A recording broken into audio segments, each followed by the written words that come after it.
thinking about this. There's the standard stuff. So there's, title, there's thumbnail, there's hook, there's like personality, there's like camera presence, there's editing, there's music, there's sound design. And then there's a bunch of stuff like, what is it?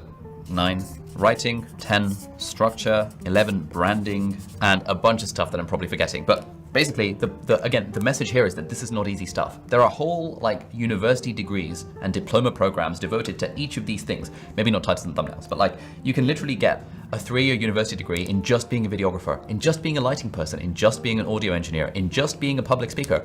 And yet as YouTubers, we have to layer all those things. And this is hard. This is not going to be an easy thing. It's really fun and it's a really cool skill to improve over time. And getting good at making videos gives you tons and tons of skills that makes you so much more marketable in the job world, but also levels up your own personal skills, gives you the ability to make cool stuff further down the line. But again, this is hard. It takes a large amount of time.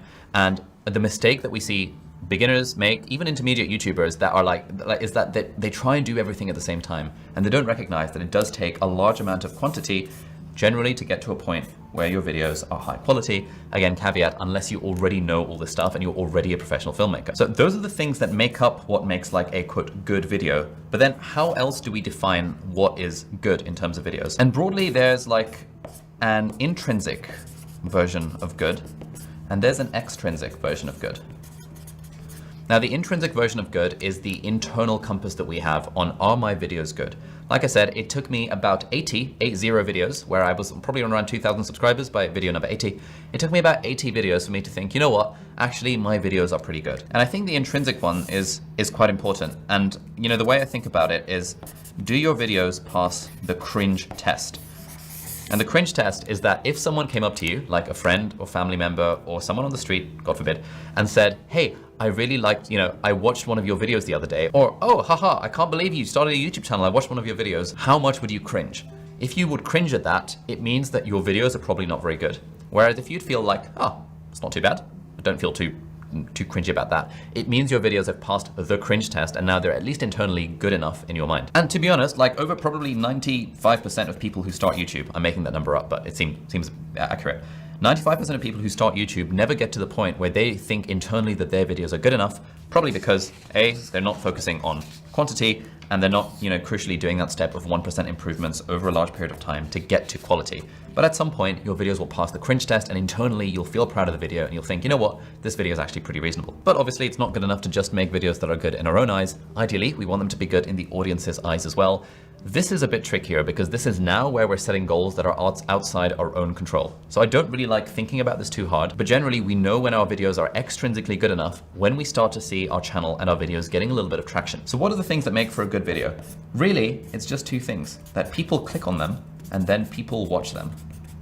That's it. That's literally all it takes to make a good video. And that is the billion-dollar formula of being a YouTuber. If you can get people to click on your video and you can get people to watch your video, you are absolutely sailing and you would be a billionaire thanks to YouTube. And that is the thing that all YouTubers ultimately are struggling with. How do I get more people to click and how do I get more people to watch? Now, thankfully, we do have metrics for this. Click is our thumbnail click-through rate, which YouTube Analytics tells us. Watch is our kind of watch time and retention. But to be honest, when your channel is small, there's not a lot you can do with the data because you just don't have enough numbers for it to be statistically relevant and useful data. The other thing you can look at is engagement, so comments. And generally, you'll know when you start sort of getting to the point where your videos are actually good, i.e. useful or interesting or entertaining or inspiring or engaging to someone else.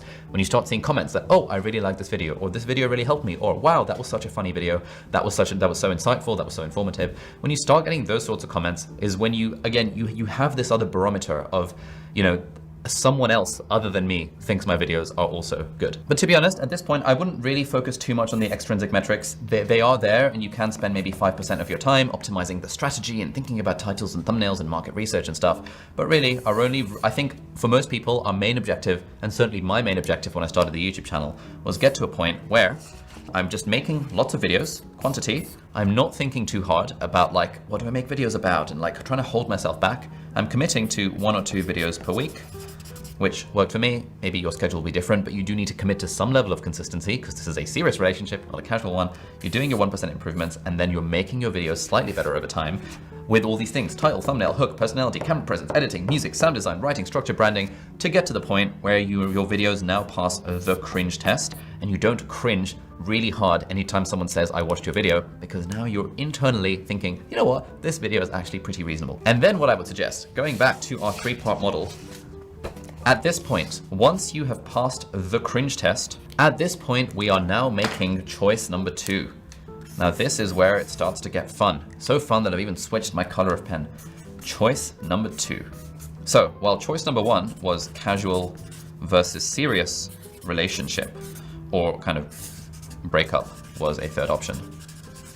Choice number 2 is the choice between, is this a hobby or is this a business? Yes, that's the gambit we're going to go for. So get going, level 1, get good, level 2. And before we get to level 3, we have choice number 2, which in fairness, it's like a spectrum.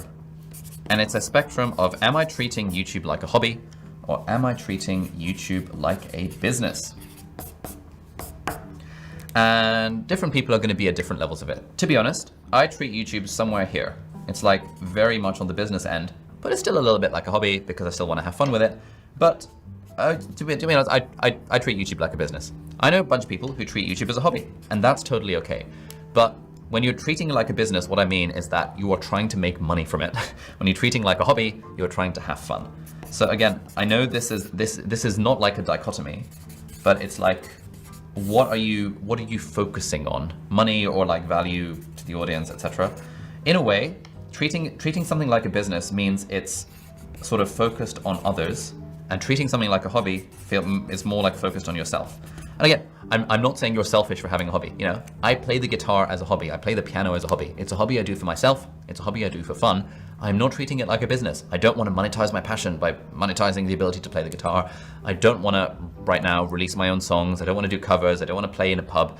I don't want to do busking for the sake of money. I want to do all this stuff for fun because it like fulfills and enriches my life as a person. And if you want to do YouTube for fun, that's totally fine. Absolutely nothing wrong with that. But then you don't really need to worry about level 3, because level 3 is about getting smart and it's about treating YouTube more like a business. Now, if you treat YouTube like a business, you can still have fun. Like, I'm not saying the fun is completely divorced from the business side, but there is a little bit of a danger, because when you start making something that you find fun into a business, into work, it actually can sometimes take the fun away from it. Like, I really enjoyed making YouTube videos when I was working as a doctor because it was like my escape from that. And even though I was trying to make money from it, it was still fun because I didn't need it to make money. Now these days, where my job is making YouTube videos, sometimes, I'll be honest, sometimes I wake up in the morning and I think, oh, I don't want to make a YouTube video today. Then I get into it and it becomes fun, and you know, I've now got a team and we've got the studio, we've got the office, it's quite nice, it's good vibes. And for me, treating it like a business has in fact made it more fun, but it does kind of take a little bit of the joy out of the craft when you have to make money from it. So again, absolutely nothing wrong with treating YouTube like a hobby, but I think we want to be honest with ourselves. Like, if you're treating it like a hobby, if I'm treating guitar like a hobby, I wouldn't beat myself up that, oh, I played a song the other day and I wasn't very good. If I'm treating playing the piano or singing like a hobby, I wouldn't beat myself up if I'm like, why haven't I made $1 million a year from singing yet? I'm treating it like a hobby, it's a hobby. Whereas if I have a business, now I can start to have goals that are a bit more sort of external facing, a bit more thinking about what would an audience actually want, and how can I treat this YouTube channel a little bit more like a business. And that is where we get to level 3, which is get smart.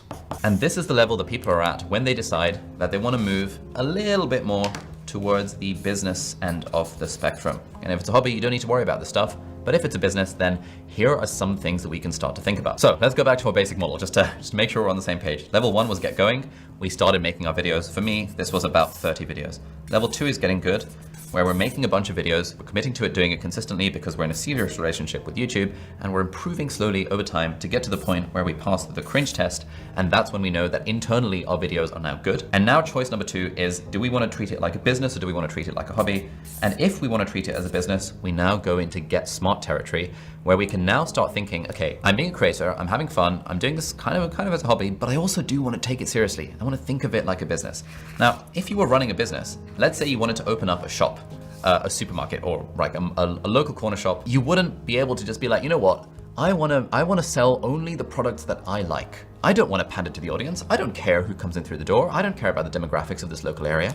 It should be about me. I should sell the products I want to make. If you're treating things like a business, you're not going to succeed if you don't care about your audience, if you don't care about your market, if you don't care about what people actually want. You can do that as a hobby, which is why, you know, we use this thing of like, hobbies are focused on yourself and what you want to do, and business is more focused on others and what other people would find useful. So in a way, it's like what I want / love, and a business is more